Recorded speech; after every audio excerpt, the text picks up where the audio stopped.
السلام علیکم خوږو دوستانو، ستړي مه سئ، خدای پاک دې وکړي چې جوړ او روغ یاست. خوږو دوستانو، دا سټال د تکتو کتابخور د پاسه لګېدلی دی، دا اسلامي ډېر خوښ دی. دوستانو تاسو وینئ دا کتاب میله لګېدلې ده د تکتو کتابخور له پلوه څخه. په دې کې پښتو کتابونه، اردو کتابونه، په پښتو کې نثر، نظم، شعري کتابونه، د ټولو شاعرانو کتابونه راغلي دي.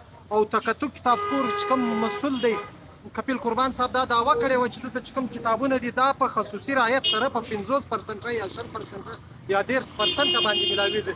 نو دوستانو خدای ستا موږ هم کتل رښتیا هم د بعضې کتابو ته رعایت ورکړی و، خپلې بیې چې کوم پرې لیکل سوي دي هغه د ده د خپل اصل قیمت څخه کښته دي. نو موږ د پښین د ولس څخه خواست کوو چې دا 2 ورځې لګېدلی و، یعنې پرون د شنبې ورځ او نن یکشنبه، یعنې هفته او اتوار لګېدلی دی. موږ د ټول ولس څخه هیله کوو چې را دې سي دا دغه چې کوم دی تر نن ماښامه پورې لګېدلی دی دا سټال د کتاب میله. په دې کې په رعایتي بیه سره تاسو کتابونه اخیستلی سئ. په دې کې خصوصي رعایت تکتو کتابخور کړی دی. له ټولو څخه موږ دا خواست کوو چې راسي دا کتاب دغه چې د کتاب میله د نن د اتوار تر ماښامه پورې دا لګېدلې ده.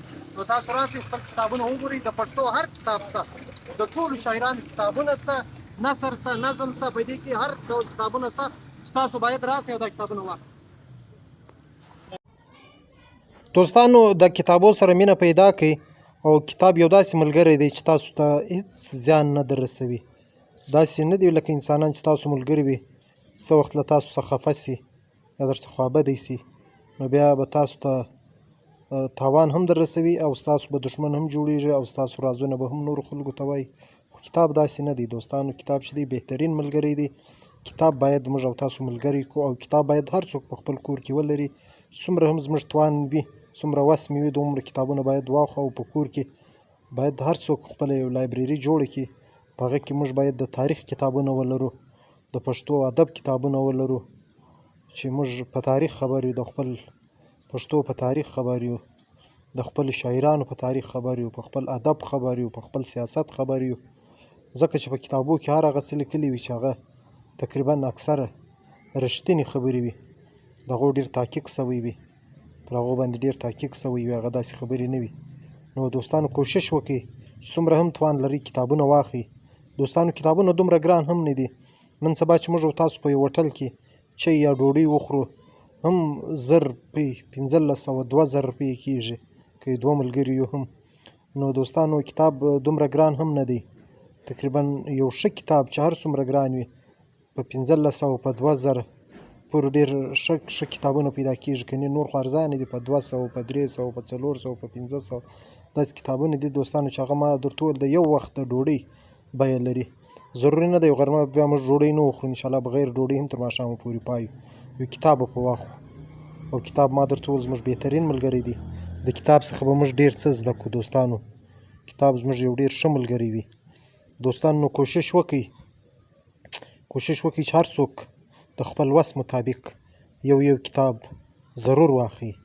خامخا خپل کور ته یو کتاب یوسئ.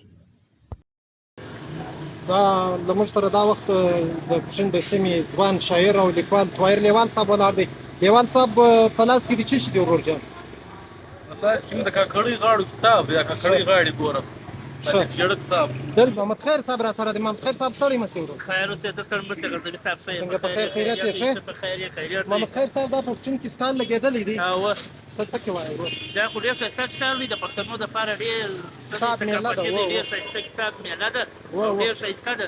زه دا ټیم ویر لړلی داستان ګورم او ډېر ښایسته کتاب دی چې انسان په دې دنیا کې چې کوم ژوند کوي ورته څه کوم تکلیفات راځي، کوم خواري راځي، کوم پریشاني راځي، دا ګډې په دې کتاب کې شامله دي. د تکتو کتابخور لخوا څه دا د کتاب میله لګېدلې ده، دوی غالبا تېر کال هم دلته یو میله لګولې ده د تکتو کتابخور لخوا، او دوی دا دعوه کړې وه چې موږ رعایتي بیه لګولې ده 10% یا 10% یا په بعضې کتابو کې 50% رعایت ورکوو.